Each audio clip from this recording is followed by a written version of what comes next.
Hi, good morning, class. Welcome to my next lecture of Managerial Economics, that is Unit 2. And in this lecture, we are going to have discussion about determinants of demand, elasticity of demand, and price elasticity of demand.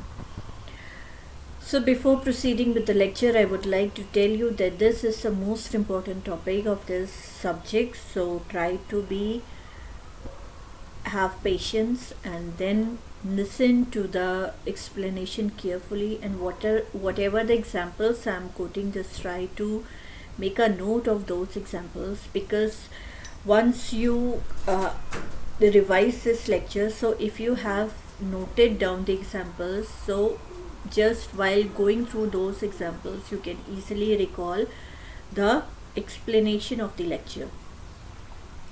So before proceeding with the lecture, let's have a short revision of demand. What is demand? Demand explains the inverse relationship between the price and quantity demanded. What do you mean by inverse relationship? Inverse relationship, that means we are talking about the opposite relationship between the price and quantity demanded. Increase in price leads to a decrease in demand, and decrease in price leads to increase in demand. So this is known as the inverse relationship between the price and quantity demanded. So that's we are going to discuss in this lecture. So determinants of demand. So determinants means what are the factors which helps in making the demand of a particular product. There must be a desire for a commodity. Desire of commodity means इच्छा. अगर आप कोई चीज़ खरीदना चाहते हैं तो आप तभी खरीदेंगे उसको जब उसको खरीदने की आपके अंदर इच्छा होगी. So that is known as desire. So whatever the commodity that you want to purchase, you should have a desire to purchase that commodity. Desired commodity must be available in the market. That means whatever commodity you have desire for, whichever commodity, so that commodity should be available in the market. The consumer must have sufficient money to purchase the commodity.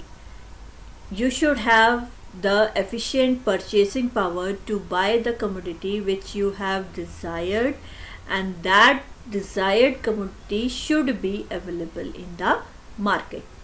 The consumer must be ready to spare the money for the commodity. Whatever the commodity you want to purchase, you should be in a position to spend the money to purchase that commodity.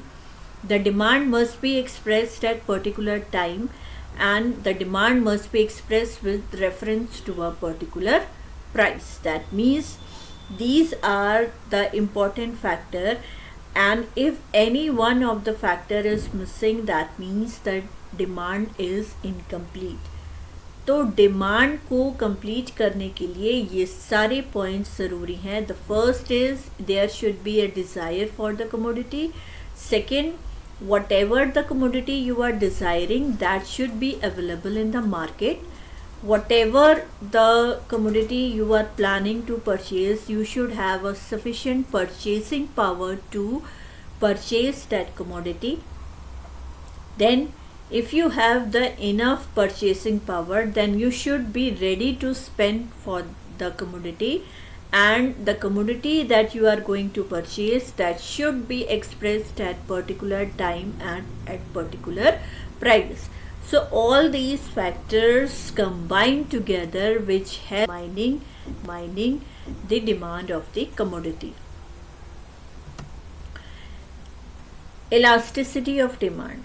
Elasticity means, what do you mean by elasticity? Have you seen the elastic? That means हम उसको जितना भी stretch करते हैं, that is elastic na. So elasticity of demand means the measurement of change in quantity demanded in response to change in price. कि अगर price 2 रुपए से बढ़ता है तो 2 रुपए से बढ़ने के प्राइस का उस कमोडिटी की डिमांड पर कितना % असर पड़ेगा. अगर 2% से प्राइस राइज किया है तो हो सकता है 4% से आपकी डिमांड जो है वो कम हो जाए। तो क्वांटिटी डिमांडेड और प्राइस ऑफ द कमोडिटी, इन दोनों में जो रिलेशनशिप है कि कितने परसेंट चेंज आया है प्राइस चेंज होने के बाद क्वांटिटी डिमांडेड में, तो वो चेंज हम जब निकालते हैं तो वो कहलाता है आपका elasticity of demand. So elasticity of demand is the measurement of change in quantity demanded of a commodity in response to a certain change in price.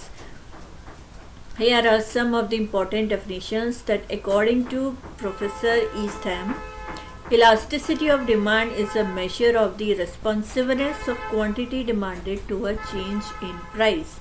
कि अगर मान लीजिए आपको कोई कार खरीदनी है और उस कार का प्राइस जो है अचानक 20,000 रुपये बढ़ गया है, तो जब उस कमोडिटी का प्राइस 20,000 रुपये से बढ़ गया है तो उसके रिस्पॉन्स में क्वांटिटी डिमांडेड पे क्या असर आएगा।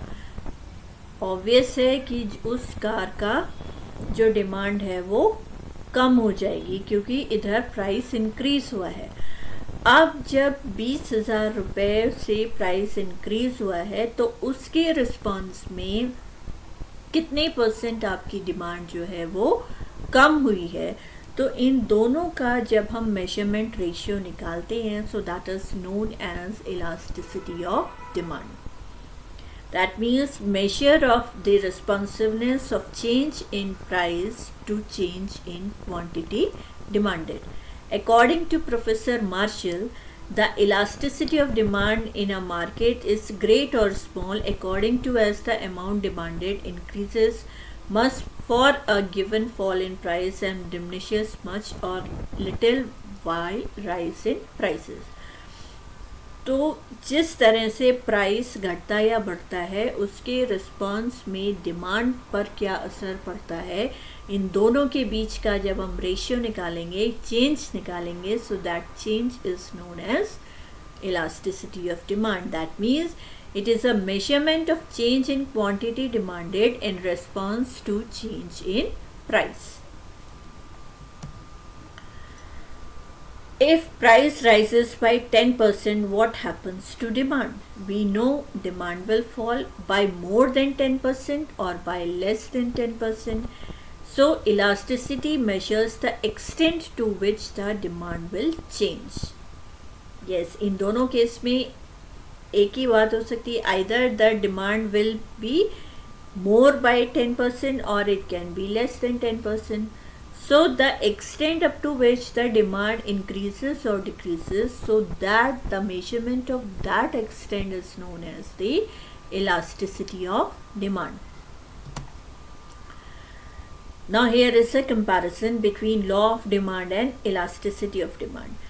Law of demand states that if the price of commodity increases, quantity demanded will fall, and if price of commodity falls, quantity will increase. This is the concept of law of demand.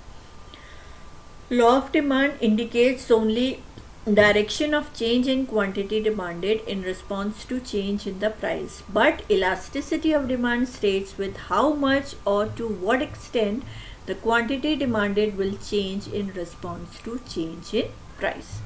Accurate responsiveness of change in quantity demanded due to change in price can be calculated with the help of elasticity of demand. Factors determining elasticity of demand. First is availability of substitutes.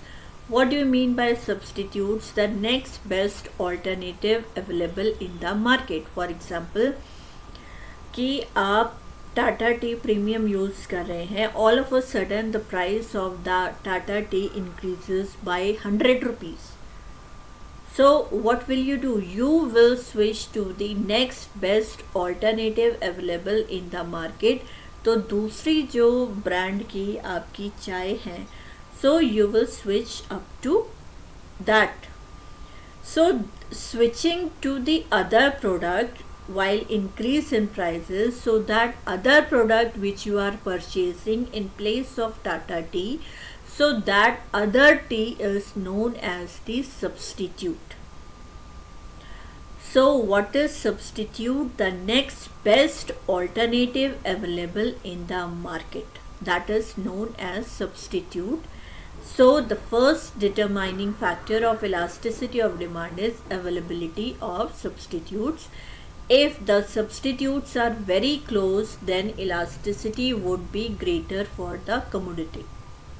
Example, Coke and Pepsi may be considered as a close substitute for each other. If the price of one good increases, then the other commodity becomes cheaper in comparison to first commodity. Therefore, consumer starts to buy relatively more cheaper good and less expensive good. The elasticity of demand will higher for these goods. So, elasticity of demand means up to which extent there is a change in demand with change in price. And the first factor which is responsible for determining the elasticity of demand is availability of substitutes. Substitutes are those goods, that means the next best alternative available in the market. If the price of one good is increasing, then the price of the substitutes become cheaper. So people were bound to buy that available substitute in the market because the price of their goods have increased.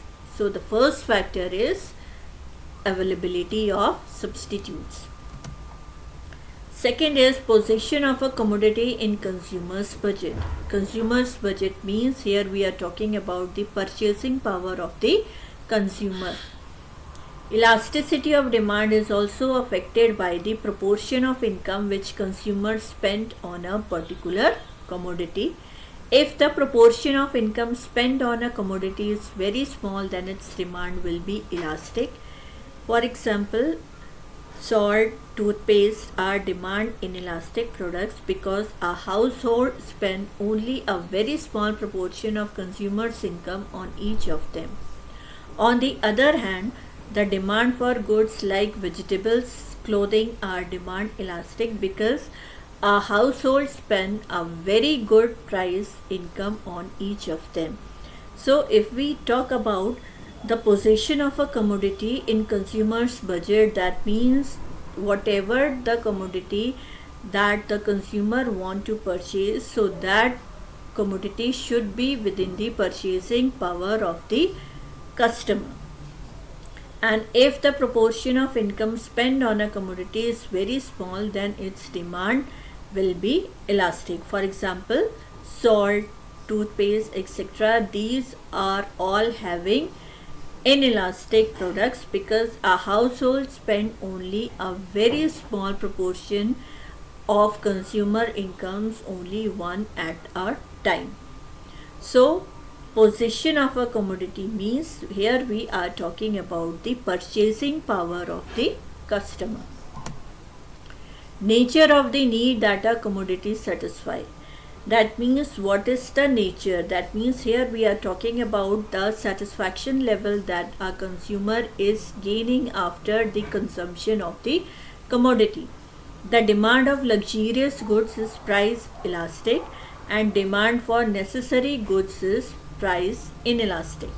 The demand of air conditioner is relatively elastic and the demand for good food and housing is inelastic. So these are the things that you have to keep in mind, that which goods are having elastic demand and which goods are having inelastic demand. Number of uses to which a commodity can be put. The wider the range of alternative uses of a product, the higher the elasticity of its demand and vice versa. For example, number of uses to which a commodity can be put, that means how one commodity can be used for more than one purpose. For example, here I have taken the example of milk. Milk can be used in several ways, like If the price of milk decreases, then it can be used for various purposes as curd, cream, ghee, and sweets. But if the price of milk increases, then it is used only for few purposes as feeding the child and sick people. So the consumption or the nature for the consumption of a commodity totally depends upon the price of the commodity. If the price rises, then it can be put to several more uses, and if the price increases, then it can be used for only one purpose. Possibilities of postponing the consumption. Postponing means that we should avoid using it regular basis. For example, there are various commodities to which consumption cannot be postponed even for any period of time. For example, if we talk about salt, all of a sudden if the price of the salt increases, then what is the result? People will not stop the consumption of this salt, but they will decrease the consumption of the salt. So similarly, if the price of any of the commodity increases, then the consumer or the customer won't stop the consumption, but they will reduce the consumption. For example, if the price of the onion got increased, then we used to take onion in salad also in number of ways, but all of a sudden if the price of the onion got increased, then we should cut the consumption. That means we are not taking the onion in salad. It is only used for the preparation of vegetables. So that means possibilities of postponing the consumption. Food grains, salt, sugar, and medicines are included in this category. The demand for these commodities is generally inelastic because there is no option for the consumer to postpone the consumption. That means you cannot stop the consumption, but you can reduce the consumption according to your purchasing power. Consumers have to maintain their consumption level even in case of rise in price. That means if the price of any of the commodities start increasing, then the consumer has to maintain a balance between the price and the consumption of the commodity. Price elasticity of demand. It denotes the change in quantity demanded of goods with respect to a change in price. According to Professor Lipsy, elasticity of demand may be defined as the ratio of the percentage change in demand to the percentage change in price. If we talk about price elasticity of demand, it helps in measuring the ratio between the percentage change in price to percentage change in quantity demanded. Types of price elasticity of demand. Perfectly elastic, perfectly inelastic, relatively inelastic, unitary elastic. So there are 5 types of price elasticity of demand. So first is perfectly elastic demand. So here you can see there is a demand schedule in which price is the same, that is 10, and quantity demanded keeps on changing, that is 100, 110 and 120. So if we draw the demand curve from this demand schedule, then we will get a straight line. This is known as perfectly elastic. That means it is an imaginary situation which we often cannot able to see. It is an imaginary situation. Consumers have indefinite demand at a particular price and none at all at an even slightly higher than the given price. So the demand is perfectly elastic, and this is the sign of perfectly elastic demand. Second is highly elastic demand. Now see the demand schedule where the price is 10, 8 and 6 and quantity demanded is 100, 140 and 200. When we give the diagrammatic representation of this market schedule, then you can see we will get a slight slanting straight line which is known as demand curve, and this highly elastic demand is for luxurious goods, for example diamond jewelry. So this is a kind of luxurious goods, so all the luxurious goods are having highly elastic demand. Elastic demand, again just go with the schedule, that is price is 10, 8 and 6 and quantity demanded is 100, 120 and 150. So if you go with the diagrammatic representation of the elastic demand, then you can see it is slight a bit slanting straight line, and that straight line is known as the demand curve, that is elastic demand. Demand of the goods of comforts is found to be elastic. Less elastic demand, price is 10, 8, 6 and quantity demanded is 100, 90 and 80. So you can see the demand schedule. So demand of necessities is found to be less elastic. That means whether the price of the goods which belongs to the necessity increases no matter, but the consumer will purchase that commodity but reduce the consumption up to some extent. So the goods which belong to the necessities are having less elastic demand. So this is all for this lecture. Now we will meet in the next lecture. Till then, take care and have a nice day. Thank you.